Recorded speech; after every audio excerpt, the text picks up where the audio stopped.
Hello, Natroners, and welcome back to another episode of VFX with Natron. So today, we're going to be doing something a little different. We're not going to be working on a pirate map today. Instead, we're going to be taking a break to do something holiday related, because it is Christmas season, and I figured and all other holidays as well. So I thought we would do something more related to the current theme, just like we did with the with both Thanksgiving and for back when we did 4th of July. Today, one of the things we're going to do is we're going to do a little snowy. Well, you know what? Before I talk about it, let's take a look at what we're going to actually do for today's goal. Now, mind you, this is just an early prototype. It isn't 100% complete, and we're only going to be doing part. This is part 1 of 2.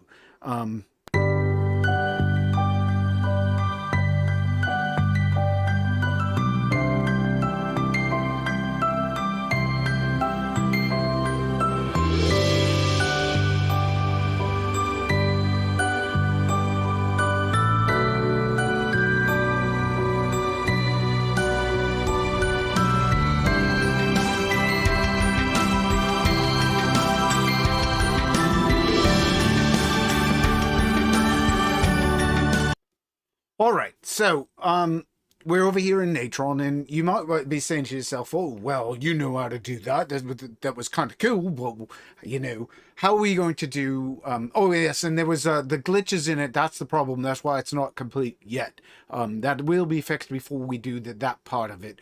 And that is why this is a two-parter, is because that's been a problem. I got to figure out what's wrong with it.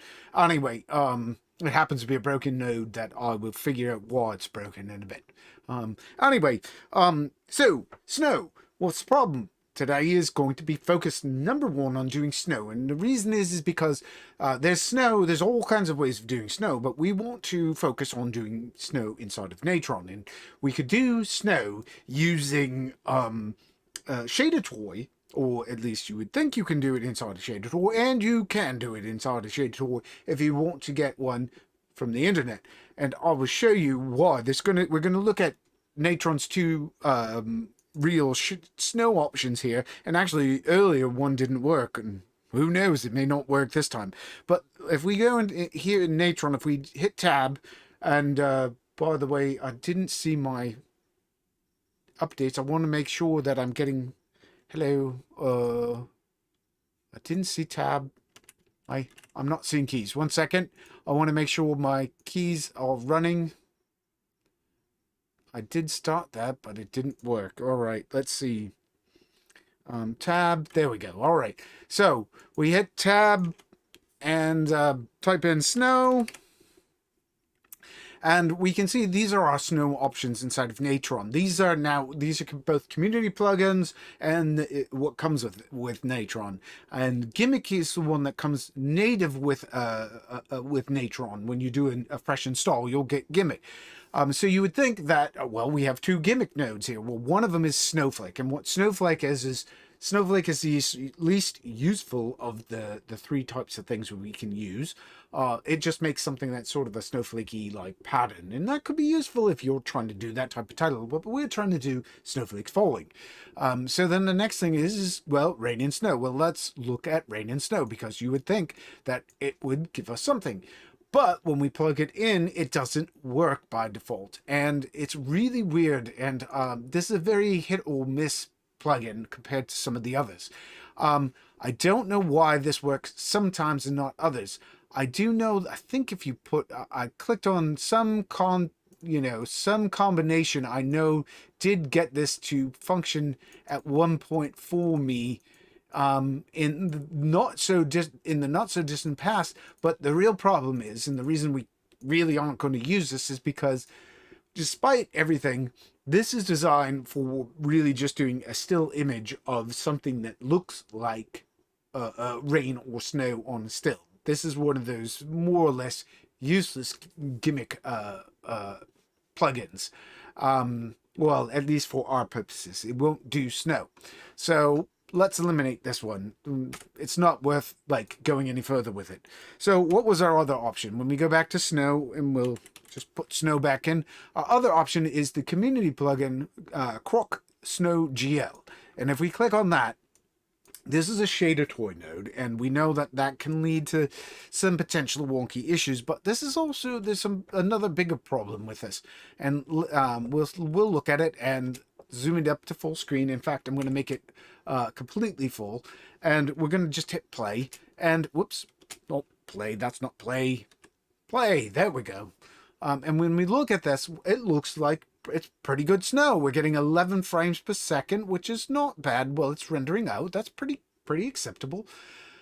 Except for if anybody is looking at this, and it looks pretty convincingly like snow. But the problem is if we look at the really bitty snow particles like here, I don't know if you saw it. It went, here's one right here. You see what's happening with the one that my mouse is over right here? It's blinking. I don't know about you, but I never saw blinking snow. If I saw blinking snow, I'd expect a blinking reindeer to be attached to it, and I'd expect it to be red. Anyway, that's not what snow's supposed to look like, and so that creates a problem. We can't trust the snow. We can't use this because it doesn't look like snow. It looks like a star field in the background that's like blinking and so forth. So this is not a good option unless we put some form of filter pass on this. And while we could do that, there's also the problem that being a GLSL node, that it could potentially cause issues during other things. So for right now, the big question I had is could we make snow? And as we saw, I successfully did. So we're going to try and approach this from a different form than this. We're going to actually make our own snow. Now, admittedly, because Natron doesn't have a particle system, we have to make this using non-particles. So it's going to be limited in some respects. It's going to be significantly slower, but we are going to make it, as you saw, look pretty good. And we can add, the cool part about this is that we can add layers to it, or more snow particles. There's nothing that limits it. We're good, but what we're going to focus on is we're going to basically make 3 layers of snow particles with 3 different particle patterns. And the reason we're doing 3 is because if you remember a few episodes back when we were talking about making a parchment, for the parchment, we made a, or I had said that you want to use at least a minimum of 3 layers of detail. You want big detail, medium detail, and small detail. And so that's what we're going to be doing today. But we only need to build one of these, and then we're going to expand upon it. So the first thing that people might think is that we may use an SE noise, because we always use SE noise for almost all our patterns that we've made in the past, except for we're not going to be doing a simple little thing. We're going to be making multiple patterns animated over multiple times, and we want this to be basically as quick as physically possible. We want this to render ASAP. And that means that even SE is going to be a bit on the slow side for our needs. So we're going to work with a completely 100% native node inside of Natron, which is, of all things, noise. And actually, you know what? I'm not going to do it that way. We're going to right click and we're going to go into our draw nodes, and we'll see right here there's this node called noise. And when we click on that, it creates this node. Let's look at it. And it's really dark by default. And if we zoom in, we can see it's moving. Wait a minute. That's no good. So that's the first thing we have to overcome. How do we, it's dark, it's moving. So let's first address the fact that it's dark. And the reason it's dark is because it's set to Gaussian, and we can, by increasing the sigma value, we can make it brighter like so. But this actually, the sigma value is also what controls how many or how much noise is in a scene. And there's a much easier way of getting it to be a bunch of individual pixels, which is to change the type from Gaussian to salt and pepper. And salt and pepper basically gives us this pattern of individual pixels. They're admittedly right now red, green, and blue. And that's a problem because red, green, and blue, our snow is not going to be red, green, and blue. So how do we fix the fact that this is red, green, and blue? That's the first thing we need to address. All right, well, we're going to only deal with the red pattern in our snow on our thing. So we're going to use a shuffle node. So we click on the shuffle, and what we're going to do is pick for all our channels. We're going to set it to the B input because that's what's going into here, and we're going to say B, and even for the alpha we want it to be the BR. So we've set it to BR for all 4 channels, and that basically means that we'll have this pattern on all our channels, including our alpha channel. See, with alpha channel, it still matches. That way, when we expand upon this, and we don't have to worry. The second thing we need to do is we need to because this is going to, there's no way to actually physically animate this noise moving down like snow. We need to make this, we're going to have to make it so that it's big enough. We're going to have to basically take this and give us a big enough area, much like we did with the fire, where we moved the texture down, and we have the ability to, the advantage of doing this is that we'll be able to move the texture and add motion blur to it. We want to be able to add motion blur because if it's really windy out or very strong snow, we want to add particle streaks to this. And so we want to have the ability to add motion blur to this. So obviously we're going to use the transform node to do this. In order to use the transform node, that means we need to create some form of framing for this that is bigger than our output resolution, which our output resolution for this project is going to be HD, which is 1920 by 1080. So how are we going to do this? We're going to put in a constant, and we're going to connect the constant to the input of the source input for the noise. And because this noise is a draw node, that's advised anyhow. We've talked about that in the past as well. We're just going to give us a little space there because we're going to be putting a dot node below this because we're going to be branching this off. Again, this is going to be a noise layer, one detail layer. All right, so let's look at this noise. What are we going to do to make the noise work? All right, how are we going to move it? We need to make this bigger. Right now, our ROD is currently HD resolution. We need to make this bigger. How much bigger? Well, the way I did it in my default is, or in my sample project, is I changed this from default for the format for the extents of our constant. I changed it from default to size. And what I did here, well, the reason we do size is because we can specify it, and we're going to specify it, and then we're going to reformat it so that we render it at a bigger size than our output resolution. So we're going to say our size is going to be twice our width of it. That will give us room so that we can move the pattern back and forth from wind. If wind hits it, it won't let it continuously go. If you need it to be wider than that for like really streaky wind, you would have to change it yourself. But for our purposes, because we just want it to shimmer a little bit, we want the stuff on the edges to come in and out. So we're going to say till it started off at 1920, and we're going to multiply that times 2. All right, and so we get twice our width. All right. The next thing we're going to do is take our height, and we need to multiply this by 3. And the reason is because we're going to have basically 3 layers that are going to run at 3 different speeds, and we need to ensure that the fastest layer has room to move as much as possible when we're doing it, which we want. So we need to give it plenty of room. But we, at the same time, don't want to make this so big that this like takes up a lot of memory in the computer. So we're trying to keep this as minimal as possible. So we're going to multiply this by 3. So 1080 times 3 and we get our final output resolution, and that's what the size is going to be, and we're going to tell it to reformat that. And now we can see that when we zoom in, we can see all what looks like kind of like a star field. It's not as nice as a real star field like we've made in the past. These don't have dimmer stars. These are all consistent bits. And the reason that we can, this brings up another point, why we're using this over SE. So one of the other problems that we ran into, or that we saw with the Shadertoy, was that it was blinking.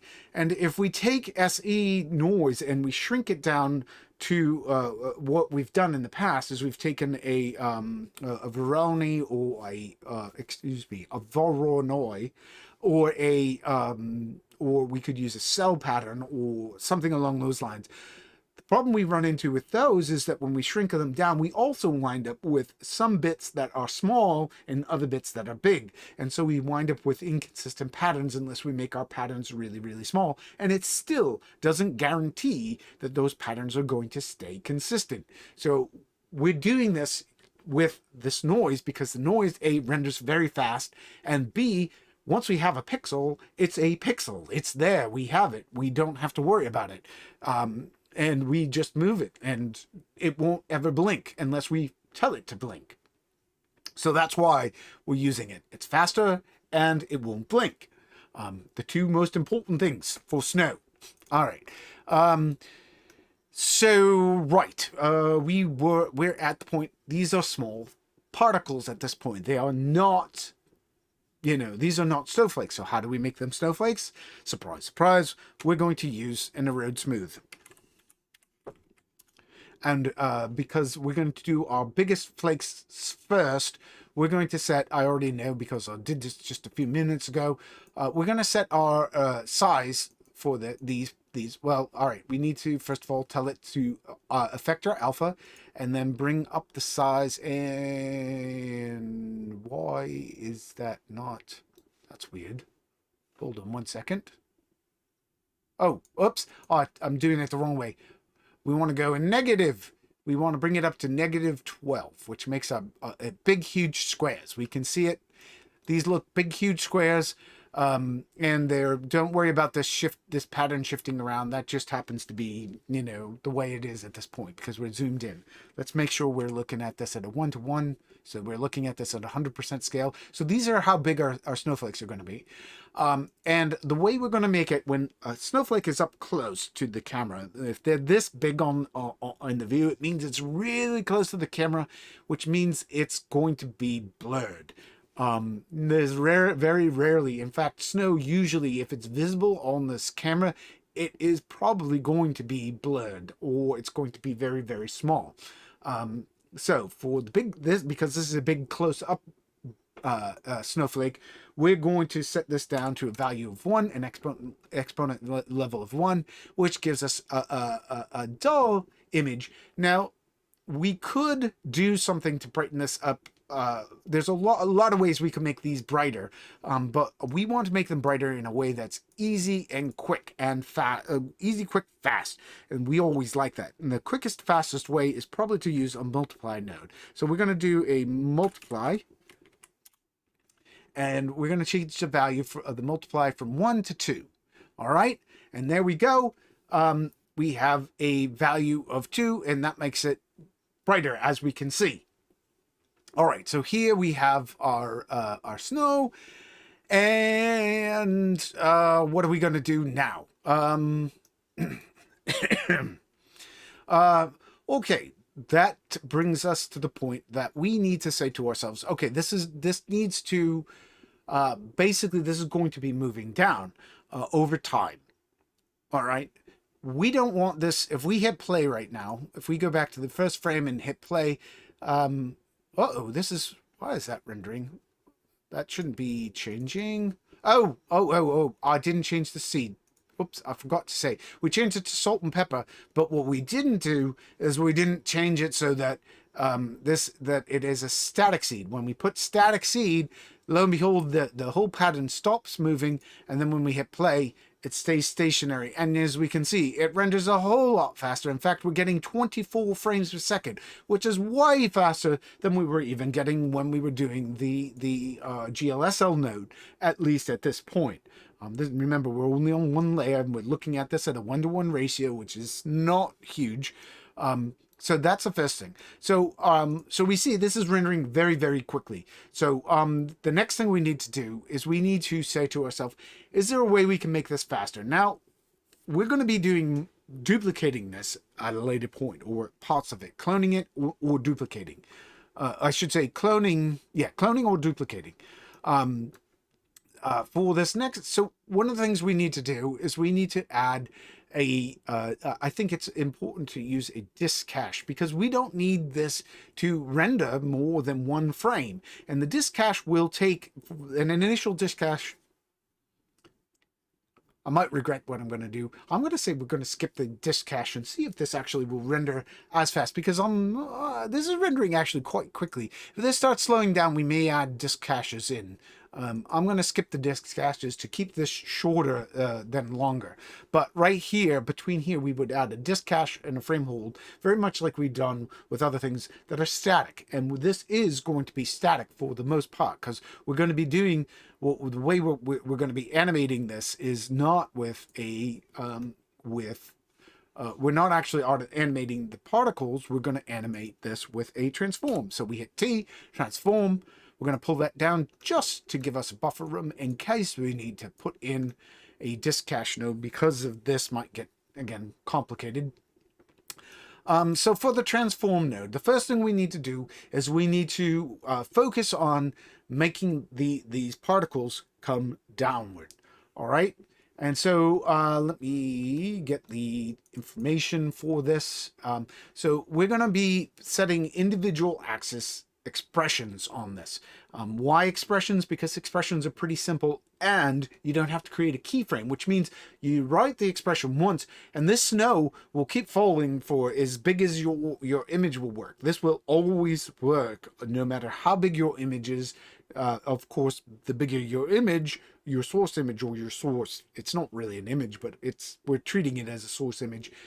The bigger it is, the longer this will take to render, potentially, because it has to cache it and read it and do all that type of stuff. But it doesn't matter. We want this, we want to make this basically something that we put in once, and the snow just works, and it will work every time, and we only have to change a few parameters for the most part. There is a couple parameters we want to do because we're going to do layers. All right, let's look at this. So because this is individual expressions, we want to right click, and we don't want to do set expression all dimensions, because that would be both the X and the Y. We want to just do set expression. When we do that, it brings this up, and I need to get my expression up on my other thing. All right. So we're going to do in parentheses.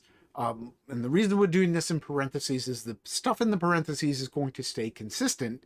And then we're going to use a speed modifier after that. That's going to be how fast this is going to move based off of what layer it's going to be.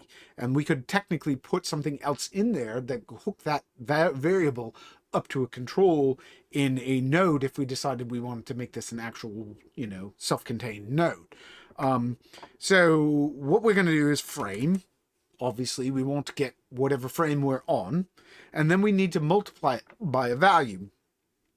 Well, what's our value? Our value is this is the Y value. So we're going to make a decrease. So it's going to move downward. So we want to multiply the current frame times some consistent value, and the value that we're going to move it down by for all the frame, or for all the snow, what we're going to call the stock snow speed, is going to be 1.625. All right. And we're just going to hit OK for right now. We're going to edit this in a minute, because I want to just look at what that looks like so we can get an idea. Whoops. That is not what we want. We don't want to do 1.625. Obviously, that's going up. We want to edit that expression, and we want to put a minus in there in front of that. And so it's negative 1.625. And then we can hit play, and then we get to see it. Well, we get to see it There we go. And it's, as we can see, it's not, that's about the default speed of it going. And we'll back it up a little bit. And you can see that, there we go. It's, hold on, it's taking, it was getting about 10 frames a second when it was doing each frame. Now it's doing about 5 frames a second. That's okay. That's acceptable. That's very acceptable still. All right. Let's edit that expression.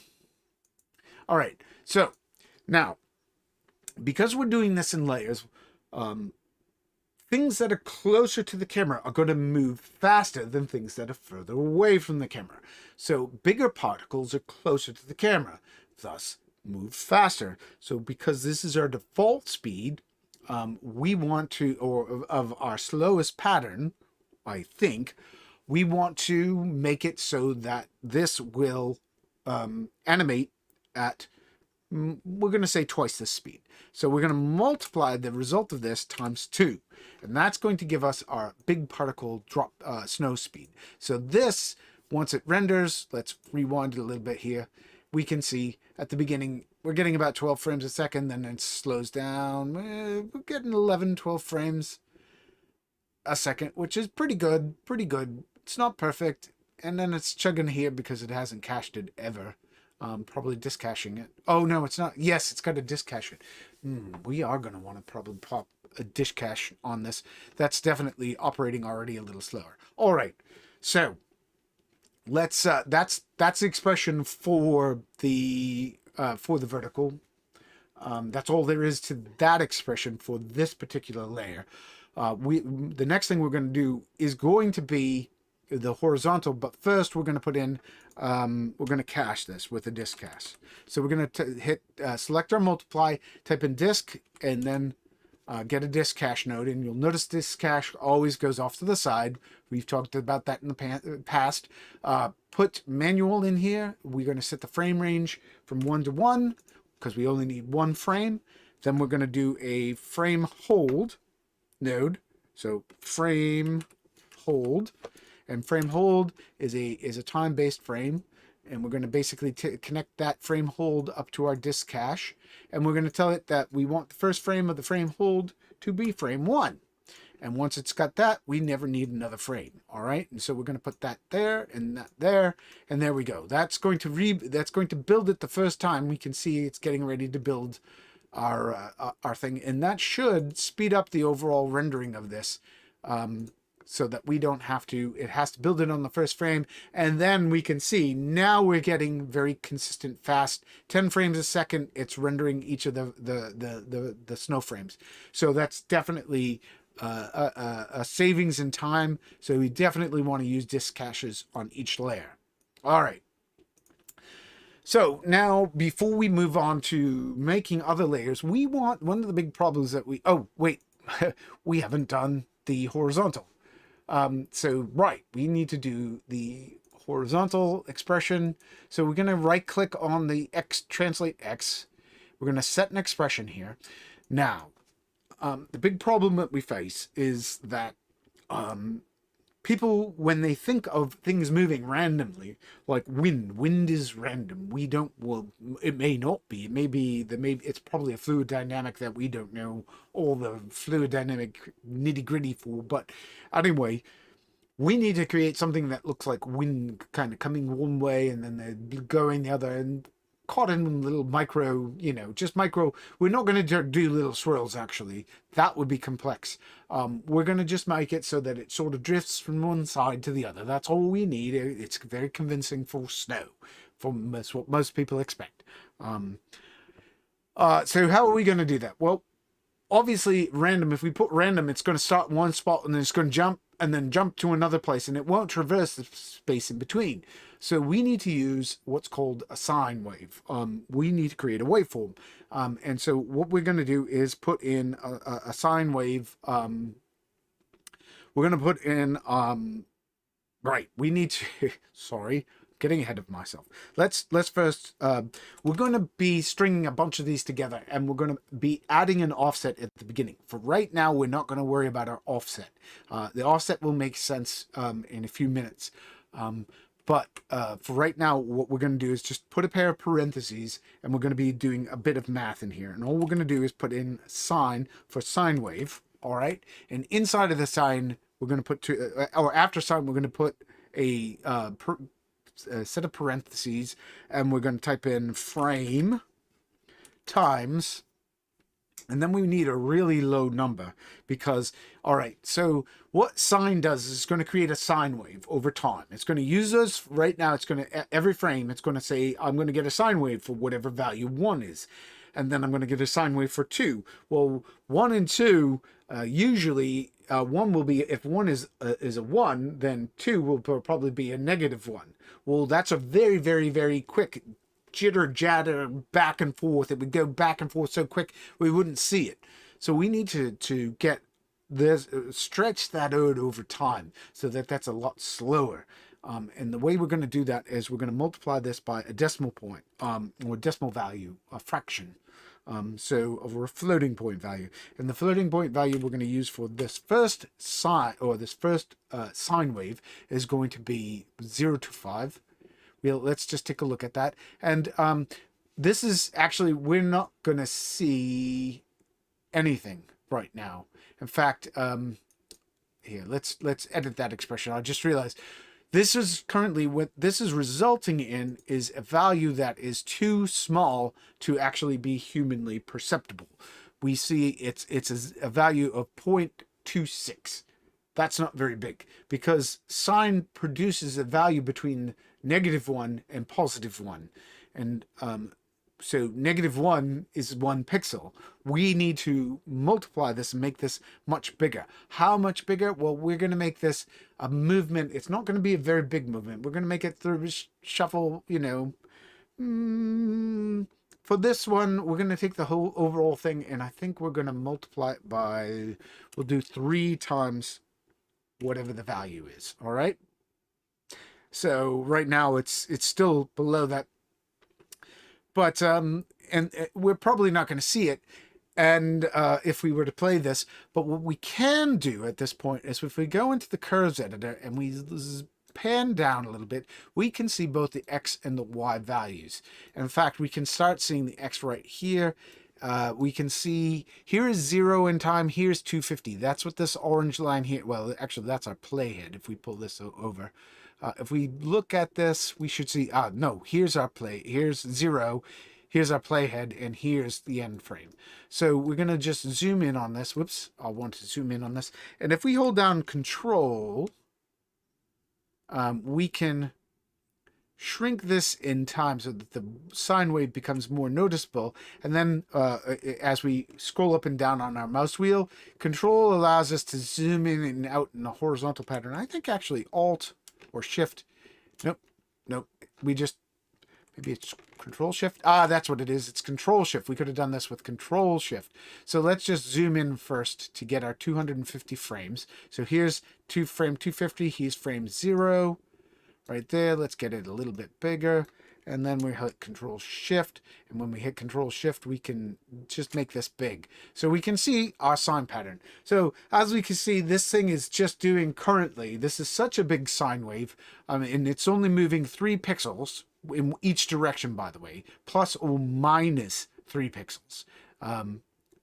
Yes, this should be the 3 pixel mark. That's the -5 is right here, this green line here. And this is +5. So we can see that's 1 pixel, 2 pixel, 3 pixels. So it's a total of 6 pixels in each direction is what we have. That's what that multiple does. It multiplies it, whatever the result is, by 3. So we get 6 pixels of movement, which doesn't seem like a lot, but that's enough to create the initial drift. All right. But this isn't noisy enough. We need to create more. So we're going to edit this expression. Make sure you click Edit Expression, not Edit all dimensions. We just want to edit the expression. Now we're going to take this expression and we're going to multiply it times a cosine.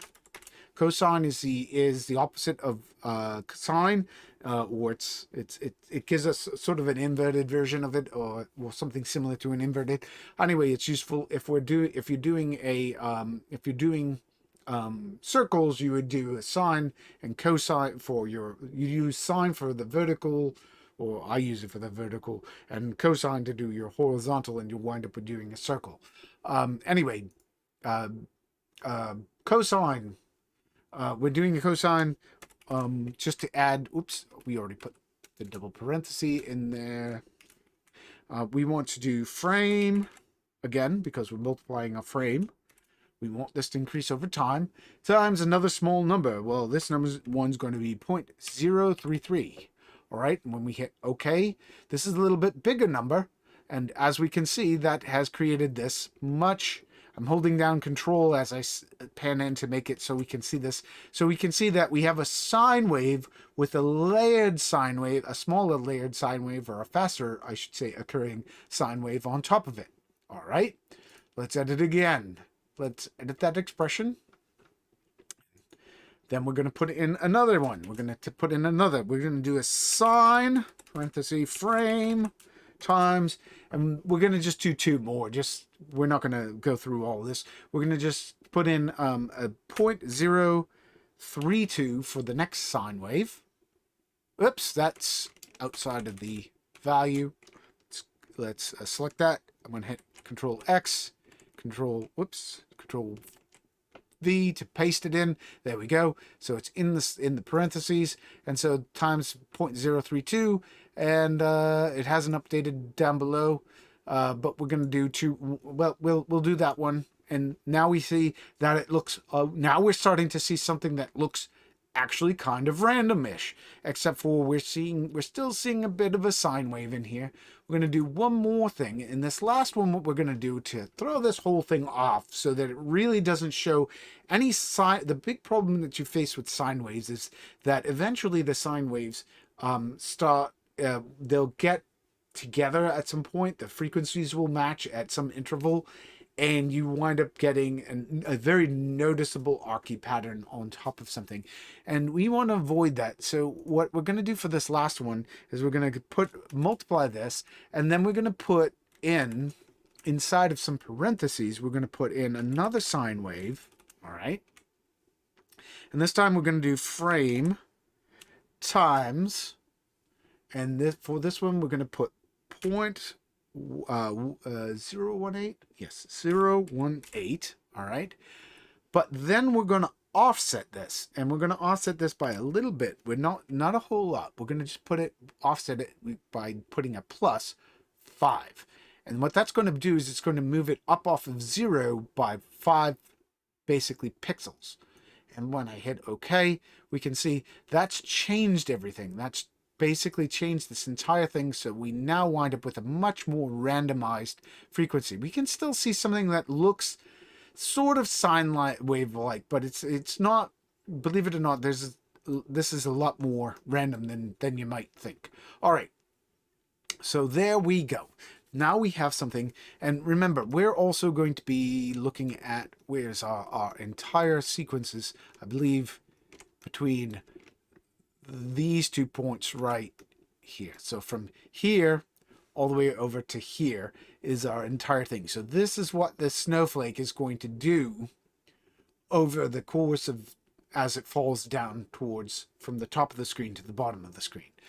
And so let's I think for right now, there's one other thing we need to do, which is offset. All right, so let's zoom back out for a second and let me explain. So this whole thing is going to ultimately appear inside of a 1080p image. In fact, let's for the moment just go way down a bit. We're going to add a merge node. We're going to just put a merge node down here. And after that merge node, that's where everything is going to, all the snowflakes are going to come back together in that merge node.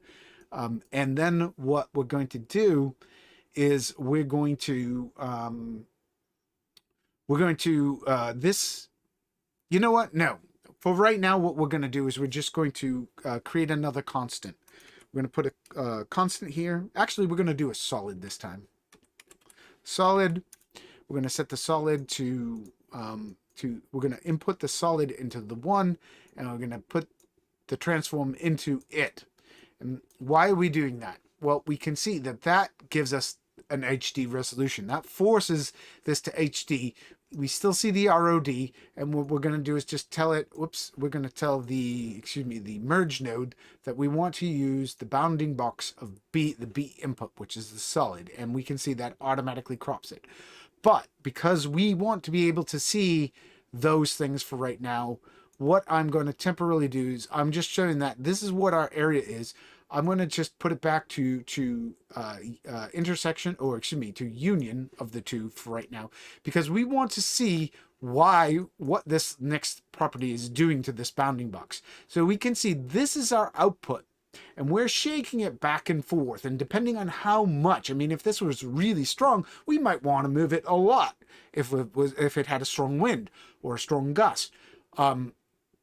But most of the time, we're just moving it a little bit. This is a user-definable thing. But we want to basically have this all move from the center point of this entire frame.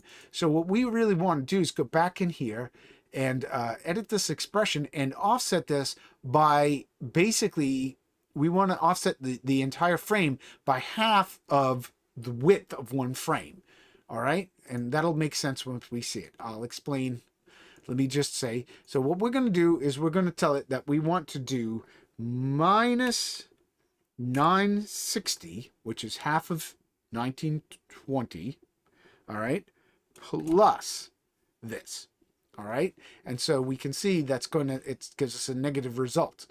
And lo and behold, what that does is, as we can see, it's put basically half of a 1920 image on one side at a negative value, and off the other side we have another area. Excuse me, it's 960 pixels on each side, give or take however many pixels are a wind factor for whichever direction it's blowing to move back and forth. All right, and that gives us quite a bit of space. We could have a pretty strong gust to move at 960 pixels on our screen. We're only doing a light little bit, so that's what that's going to do. That's why we have this here. But for right now, we're going to just disconnect this and go back to our original thing. We're going to just keep this off to the side. We're going to, again, merge everything into there at the end after we've created the layers. So we've created this one layer, and we want to move this. We want to hit play, and we want this. We might be able to actually see this moving a little bit. We can see the pixel values moving. It's not very noticeable from far away, but we actually, when we look at this line, we can actually see it bobbling in and out just ever so slightly. It's not very much, but everything is moving simultaneously. It's moving together. And snowflakes, even ones on the same, plane, don't move together. So what we need to do is create our 3 levels of detail for this particular pattern. And the way we're going to do this is we could reproduce this entire thing multiple times, and there are multiple levels of that, or we can take advantage of the fact that we've made this bigger image and that we're moving and offset it in time. And so I think I like the latter option. So let's look at what this is doing. Let's go back to the beginning. When we look at this, actually, let's hook this back into our output image for a second. We'll notice that this is starting off very close to the bottom of our actual output resolution, our output ROD, the bounding box. But we have all the space up here to work with. So what in order to gain access to these points, or this section of the snow up here, we need to do what's called a time offset. So what we're going to do is to create a second snow pattern is simply offset these things in time. It doesn't matter. People aren't going to realize that these snowflakes are the same pattern repeating itself, because they're going to be all operating at different points in time. So how are we going to do this? All right, we're going to just put in a time. We're going to hit select our transform node first. All right, we select our transform node, hit tab, type in time, and look for time offset. I have it as my 3rd thing down. And we go here, let's zoom in on that. And all we're going to do for our time offset on this one, I want to get these values correct. All right, because this is very important. Because this is our fastest moving one, we're going to be taking advantage of the vast majority of this entire workspace. So we're going to only offset this one by, excuse me, not 100. We want to put in, excuse me, negative 180 for our frame count. And we do that, and we can see it shifted it, and it looks like a totally different pattern. It's really, actually, it probably wouldn't look that much off if we zoomed in 1-to-1. So if we look at this 1-to-1, this would not be as these two patterns probably would not be that much different. Actually, they are pretty different. It's pretty impressive how much only 180 frames can do in time. But if we zoom out and look at the offset one, we can see that it shifted the entire pattern down that basically 180 frames, so that when we go to the end, it's still visible. It'll still be visible in our final image, because our final image is this big. We still have this much room up above, but we've moved it so that it's basically about halfway up and down. See how much it's moving? There's our snow. That's why we're using this area. All right, so we are going to just copy this time offset node. We can just, you know what? We already have it connected. We'll just do a tab here. Make sure you click nothing first. Hit tab, and then select time offset node. Link that in to our transform. And for this time offset node, we are going to set that one, I believe it's to negative 410. And it is minus 410. And so when we do the negative 410 there, we can see that is what we wind up with. It comes very close to the end. And let's look at what that looks like through our final image. And at the very end, this is, again, very close to the end. If we go to the end, we can see it stops just before it gets to the end of the actual image itself. So we use this entire image to create these three different points. And so if we were to, now this is our background, I don't want to mess with that, but what we're going to do is put a merge node underneath this. And this merge node here is going to be used to connect all three of these layers so that we can see them all together. And we can see it looks like they're all connecting right now, but I don't recommend doing it this way. The reason is that I want this to be sort of an additive process. And the reason that I want this to be additive is I actually like the idea that snow builds off of, a lot of times, as I said, blurry snow behind, when it overlaps one another, it tends to get brighter and so forth. And we're going to just use it that way. Well, sort of. What we're going to do is just say that we're going to say that we want the maximum. So we're going to say max, like that. And when we do max, it didn't change much yet. But what will happen is, as opposed to overlay, what will happen is when we merge these with other layers, it's going to, well, what it's going to do is no matter how many of these we put together, you can see, actually, here's an example. See these two snowflakes? There's two snowflakes overlapped one another. Those two snowflakes are adding together, making that one snowflake just a smidge brighter. Why is it brighter? It makes it actually look like it's a little bit bigger temporarily until the stuff starts moving, in which case it's going to, it will, well, they would diverge in direction. We can see, there we go, these snowflakes over here are separating, these two are merging together, and we can see they merge, and now they're one snowflake right there. All right, so that's what that is doing. All right, and they add together, and when the two overlap, it just makes it brighter because there's less transparency to that particular blur. It's more natural in some ways. Well, that's what we're gonna do. That's how we're doing it. That's why I'm actually debating what I just said. I do that a lot. Second guessing. All right, so this is a branch. This is one branch. I just want to get my time. I actually don't know when we started this. We've been going for 49 minutes. This is going to be a slightly long one, but it is, and why we're doing the multiple, this is going to be a multiple day project. 2 episodes. All right.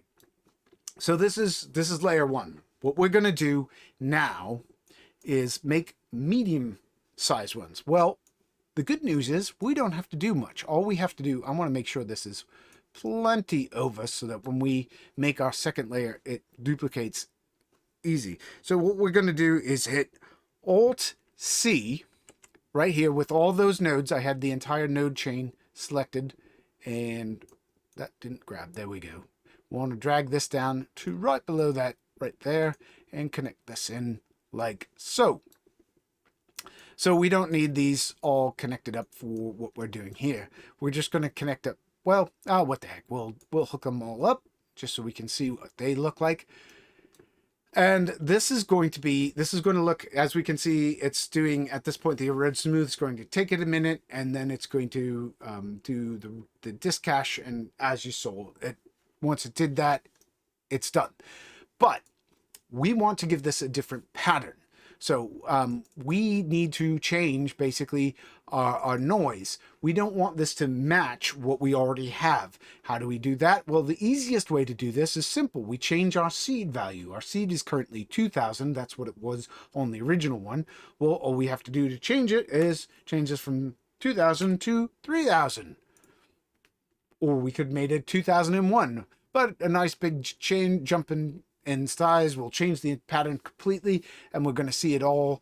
It's doing the erode smooth, and then it's going to do everything else, and we can see our pattern has changed. The other thing we need to do is change or the second thing we need to do is change our snowflake size. And the way we're going to do this, what we're going to do is basically each layer is basically going to be close to half of what the previous layer was. So our first layer was 12, so this one is going to be 6. So we change it to -6 for our erode size, and I just want to double check this in my original, make sure I didn't change. Yeah, we're going to keep the exponent 1. And there we go. We can see these are our medium size snowflakes. Now, I do believe I dropped the, yes, I don't want the multiply to be, these are definitely too bright. These are much brighter. We don't want our snow to look brighter. So we're going to drop our multiply for this one down to 1, which makes it look approximately the same brightness value as the other snowflake. And we get our disk cache. And then we need to modify our transform. All right. So the first thing for our transform is this is further back. So this means it's going to move at a slower speed. What is our slower speed? Let me actually look at get this pulled up. We're going to right click this, the Y value, get our expression here. And for this one, we're going to say instead of the multiplier being 2, this is our default. This is our mid-ground. It's not the background. It's not the foreground. This is the mid-ground snowflakes. These are more or less, in theory, would be the snowflakes that would be as close to in focus as we're going to have. We're not going to do them. Technically, the background ones will be the most in focus. So what we're going to do is just like the other one for the value moving down instead of being 2, this is also going to be 1, just like the move value. So there we go. We've dropped it down. I mean, not the move value. The right, what was it that I think we did the multiplier value was 1. Yes, we made the multiplier 1. We make this the transform times -1, and that moves it at 1 unit. So it's moving at our regular snow speed. All right. It's not moving as fast as the foreground. That also means that we have more room to play with regarding this. Because we have a bigger area. Now we don't have to change this because we started this off. In fact, you know what? I don't think we got to do anything. I'm just thinking about this. Do we need to change the transforms? I don't think so. I hadn't even thought about that because I did this in a different way in my original one. By doing that, we should be able to take advantage of what we already have. Let's take a look at this. So if we look at this one, there we go. We can see where it's moving. Let's go back to the beginning. It's going to take it a second. Are we already on the frame? Oh, it's not showing. All right. We just... all right, so we are on frame 1. So frame 1, this is where this is the furthest offset, and on the last frame, let me just make sure of this. On the last frame, excuse me, it's down there. So it's barely, you can see it's barely moved, but it's offset by the same amount. And because it's a different pattern, it really doesn't matter. So we're done basically making our second branch of snowflakes, our medium snowflakes. All right. So now all we need to do is make small snowflakes. And then we're going to get into the what I'll call the tricky part, the really tricky part, which is going to be the part after this is going to be a little weird. We're going to just copy this one more, the master branch here one more time. Alt copy. Put this over here and pipe that in, and we're going to, just for the time being, connect up our merge node to the 3 different inputs. All right. And this one, let's zoom into 1-to-1. Let's first of all fit it, and then we'll hit 1. All right. For this one, we're on, make sure you're on frame 1. For this one, what we're going to do is we're going to set the noise size or the noise pattern to, we'll set it to 1000 for our seed. And let's wait for that to update. Might take it a minute. You know what? No, and then we're going to change our erode smooth from, that was weird. Am I not? Oh, we're not looking at it. That's why. We want to click over here. And this should update. Our pattern should change as soon as this erode smooth gets done doing its thing. And all right, so there we go. That's our new pattern. And for this one, oh yes, and there's going to be 2 other things we need to do, which is we need to change the noise density. I forgot about that. We'll go back and do that. So this one, instead of being a size of 12, we're going to 1 second. Right, we're on the road smooth. Sorry, I'm looking at the wrong thing. Why? All right, instead of being a size 12, we want to make this, actually, we're going to make this significantly smaller. We're going to make this a size of 2. All right. And at a size of 2, we wind up with, the pattern should look even smaller. So we could do that. We could make it 3. It doesn't matter. I just think these look more like anti-aliased snowflakes to me, and I want those to be, you know, the distance ones. We could do another layer if you want to on your own. We're just, my default project used that, so we're going to stick with that. But there is something we didn't do in this. One of the problems we face is that this is really, really bright still. So what we need to do is take our multiply here, and instead of a value of 2, we want to do a value of 0.2. And that should drop it down a bit. And so it looks about the same brightness as the other ones did. And that gets it all, that will give us something that looks pretty consistent at all distances. In fact, we could lower this even, this is, because this is further back, in theory, this could be even darker, but, you know, we're just doing this right now the way it is.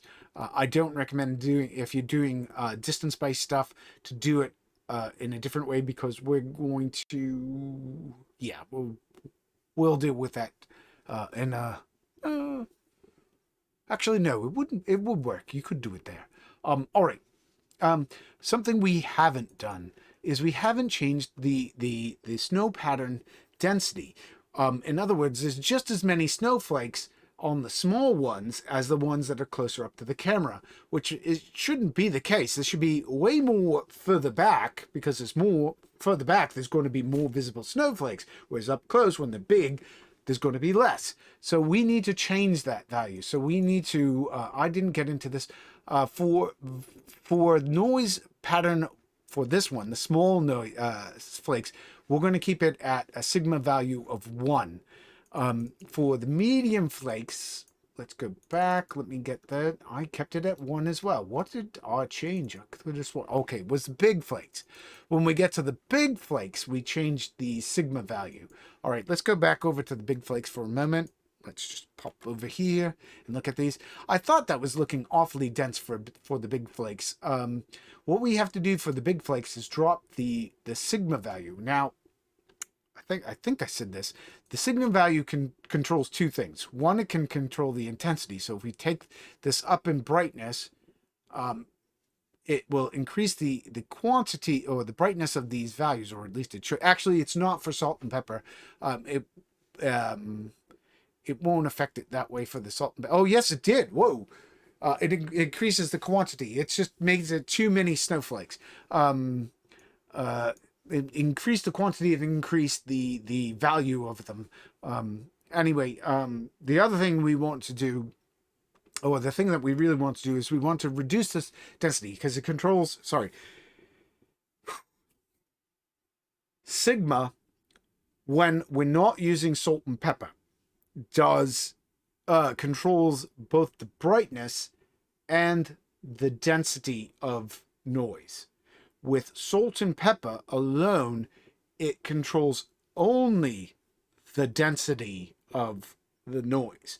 Just so you know the difference. That's why when I was saying it can control the brightness and the density. So for salt and pepper, we don't have to worry about it. We only are controlling density with the sigma value. So what is the sigma value we're going to be using? We're going to use half of this. So it's currently 0.01. We're going to set it to 0.005. All right. And that will spread this out. We should wind up with a fraction of what our final thing are. And mind you, we're only looking at one layer of these. There we go. And so it's significantly more spread out. I shouldn't have zoomed in. Uh-oh. Oh, didn't want to do that.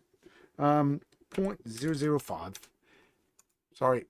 Let's go here to the view, control 1.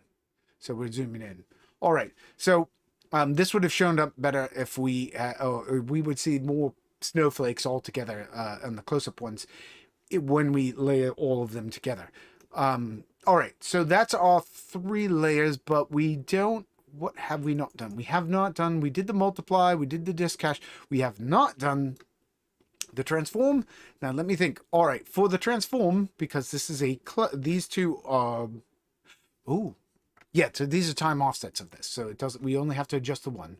Right. We need to do the slowest speed for this transform. So let me get the speed, which is going to be half of what it was. So for the Y, we're going to right click and just to make sure we're double clicking on the small flakes, and we're going to right click on the Y, and we're going to go to edit expression, and we're going to set it from 2 down to 0.5. Remember, we duplicated this to get the expression in, and this is the speed. So this is going to go at half of the normal value. All right, whoops, don't cancel it, hit OK. You don't want to hit cancel. Now for our side-to-side movement, we can do the same pattern. I'm just thinking about this.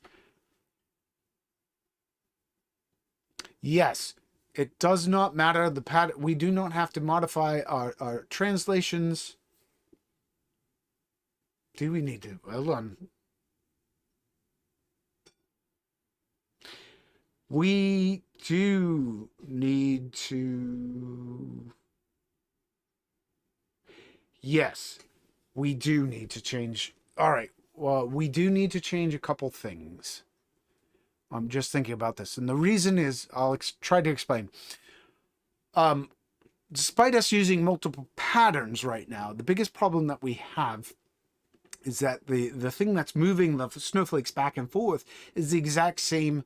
The side-to-side value for the X is the exact same value on all of these. So when the wind catches it in one direction, and because they're also offset at the exact same amounts as well, when the wind catches it, it's going to, they're going to move exactly uniformly the same amounts in each direction. and we don't want that to happen. We want this to be further off. So we do have to modify those. I said we didn't earlier, but we do. Let me just double check. So we're going to go over and we're going to do the middle one first. So we're going to go over here. We're going to, let me just see what I did. Let me edit the expression here and just see if I used a different pattern. Edit that expression. Did I actually use a different pattern here? All right. I don't think I did, because I think I did this in a slightly different way, which I'll show in a minute, which is going to be, we're going to do one thing to change this. All right, it's we're going to do this in a slightly easier way, which is, all right, let's zoom out a little bit. I'm going to just take this. I'm going to edit.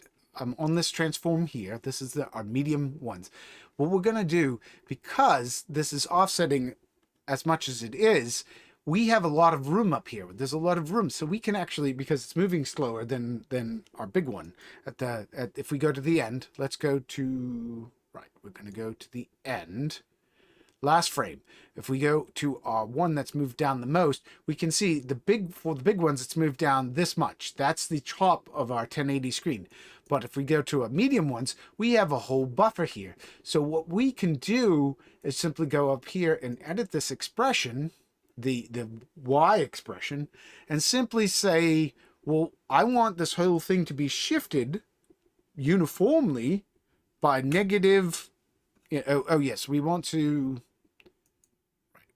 take the whole thing times. Oh yes, math. It'll do the order of operations. It'll do the multiplication before the addition, subtraction. If I remember my order of operations correctly. So we're going to say, we're going to offset this by, say, just 150 frames. So 1 minus 150. All right.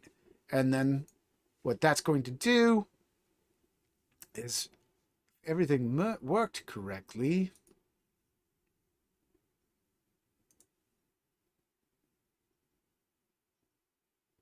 Oh, wait a minute. Right. We want it to be, yes, we want it to be consistently minus 150. You know what? We'll even do more than that. We'll do like 350. I think that's going to do it. I think it should. I want to make sure. Let's transform this. It's weird. It does not look like it moved it all that much. Okay. That should have. Let's go back to the first frame. Well, it should have moved it by negative 150. And then we can go to this one. Let's just do the small one. Double click on the transform. We can't even see the pixels. But let's find the, I'm going to zoom in so that when we do this, we're on the end. We're going to go edit expression.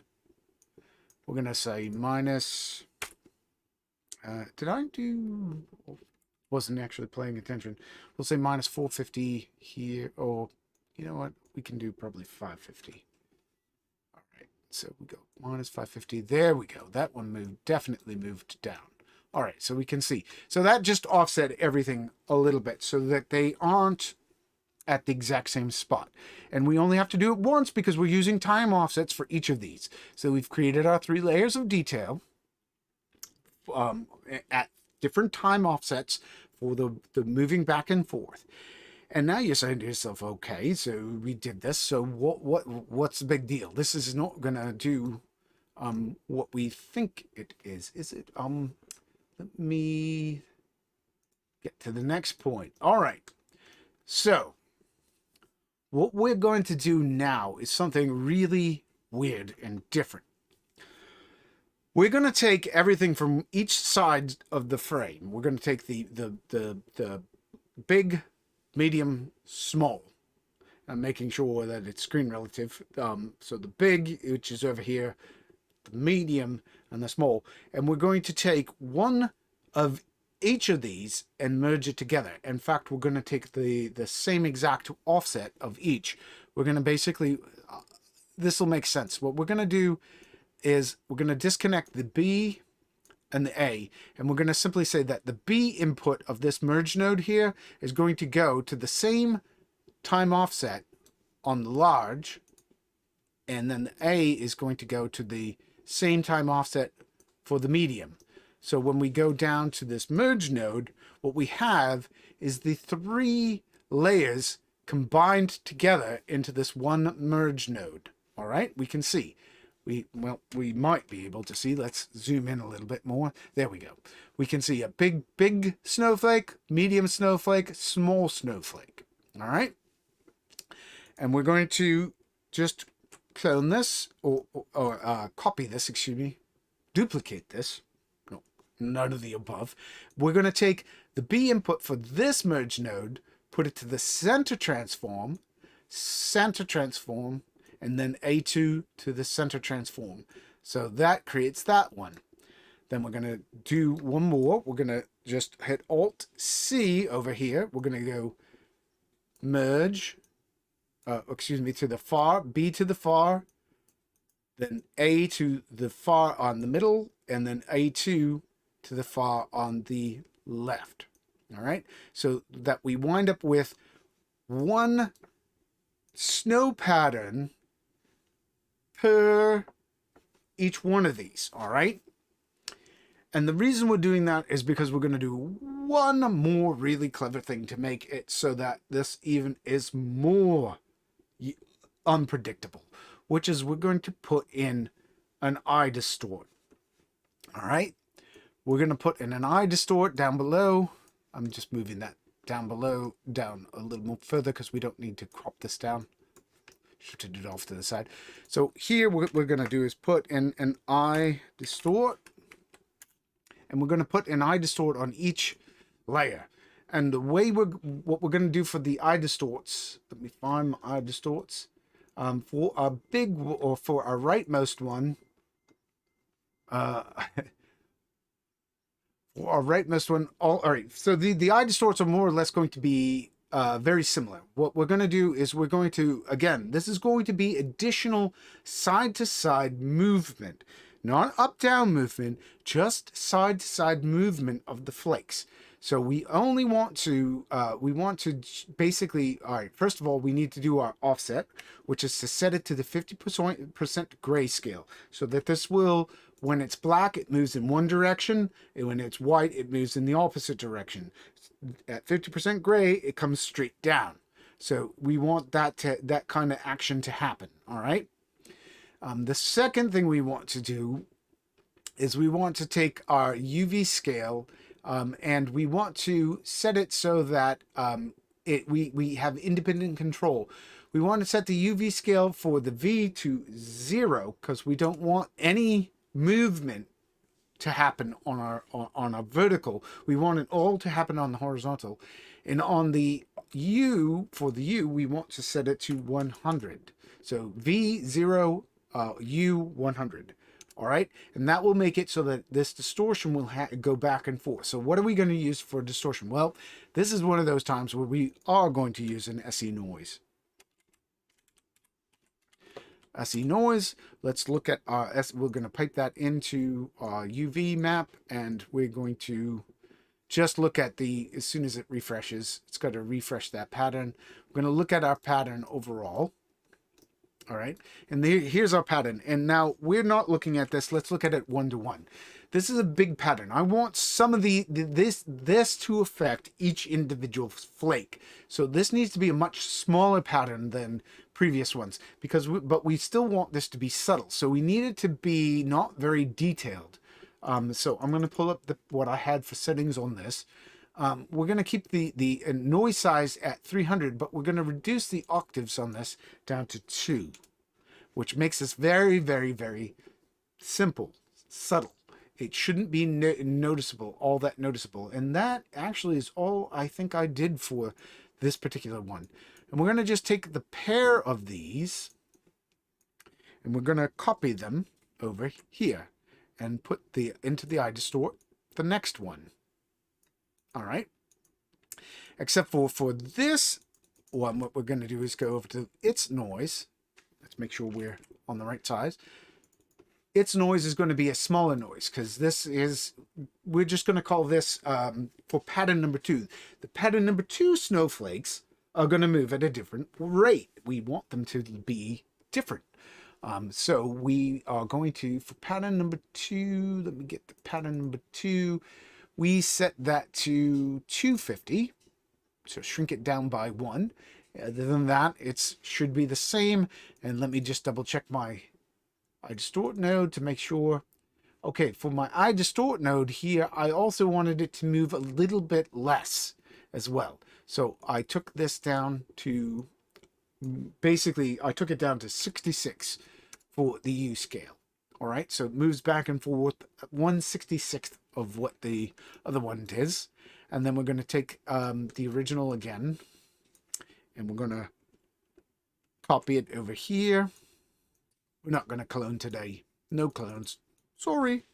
And we're going to take this down from 350. I think I took this down to 100 or 150. Yep, down to 150 on this one. All right. So there. So we have 350, 250, 150. And we can see that that just makes it a little more dense depending on which one. And it will break up each pattern just a little bit. And it doesn't matter. Remember, this is on top of the already random patterns that are going on. So, and then we take the iDistort and, well, let's see, for the iDistort, all I did was I took this down to 33. And I apologize if there is noise happening in the background because there's something happening that shouldn't be happening at this point. I apologize. Okay. Anyway, so we need to merge these. So what we're going to do is merge the B input to the first one over here. Then we're going to take the second one, merge it in here, and the third one, iDistort, and merge it in here. And we're going to put all three, that should layer all three together. Okay, and let's see, this is going to take a minute to render, and you can see why this is taking a bit more. And now we get to see all of the patterns layered on top of one another. And instead of over, oh no, we're gonna keep this over, and this is going to allow some of the flakes from each of the different levels to merge together, and it will keep other flakes at other levels not. And that will do is that will make it so that it looks occasionally like there's these brighter snowflakes, and it will keep it so that doesn't happen all the time, but it happens on occasion. So you get these nice transitions between the different snowflakes. It just makes it look more interesting and snowy like. All right, we're almost done. Actually, oops. I take it back. We are technically done. We did this wrong. I did that wrong. We're going to delete that because we didn't want to do it with that. What we wanted to do is actually we wanted to have the solid come into the background. This sets up our background, which can be, whatever color. Actually, we're not going to use a solid. We're going to do a constant because this is going to be going over something in the future. We're going to change that from a solid to a constant. And that's not going to be the source. That's going to be the source for the B input. All right. It's still going to be the same. A goes to the first, A goes to the first, A2 goes to the second, and come on, A2, hook up, there we go, A2, and then A3 goes to the third, and we wind up like that, and there we go. And then we connect that up, and we see all the patterns, and we should have this all together, and this is what our overall snow pattern should look like when it goes, and this should take a little while to render per frame. It's not going to, the initial draw of this is going to take a few minutes because it's got to set it up, and there it is. It's drawn. I just also, I'm looking at this. There is one other thing we want to do, which is just to be on the safe side, we're going to do a shuffle node at the end to ensure that the alpha channel is 1. And we also want to plop in a clamp before that as well. That way, if we're going to render this out, I don't know if we want that clamp actually. Now that I'm looking at that, let me just disable. We're going to tell it that the clamp, we don't want the clamp to affect. You know what? We're not going to clamp it. Not going to clamp it because the clamp, actually, where we're going to clamp it is after this. You know what? I'm going to undo that. Undo that. I'm going to move the clamp to the after the shuffle node, because what it was doing is it was clamping the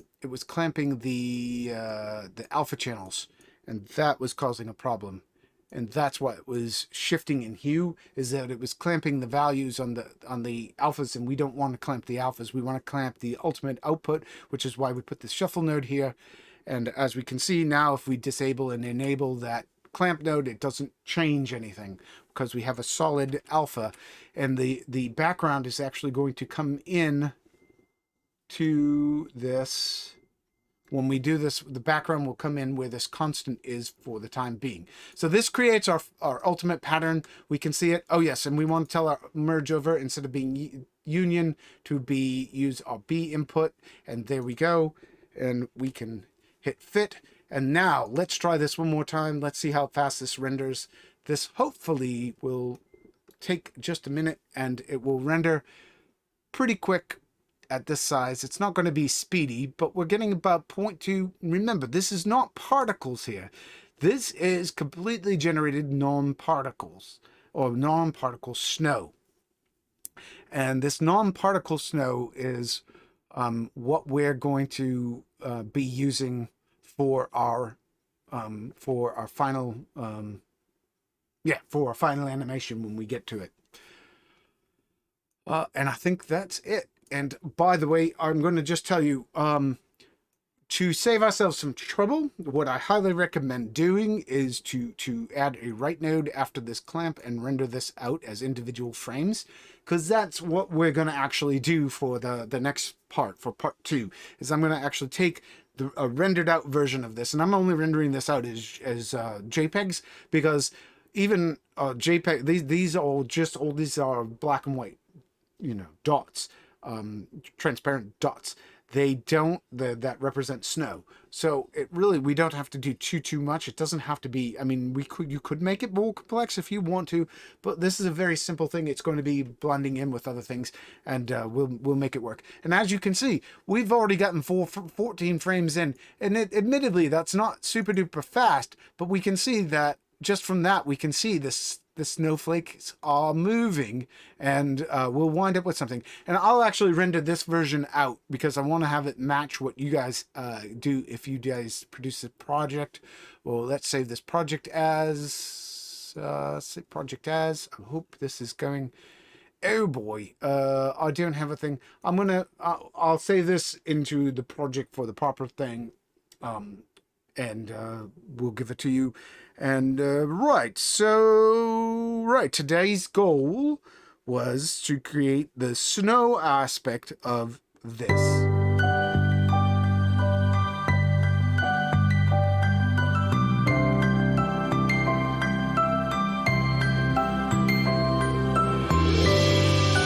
And I'm not going to let that play through multiple times. I'm going to actually stop it at that point because we saw it once.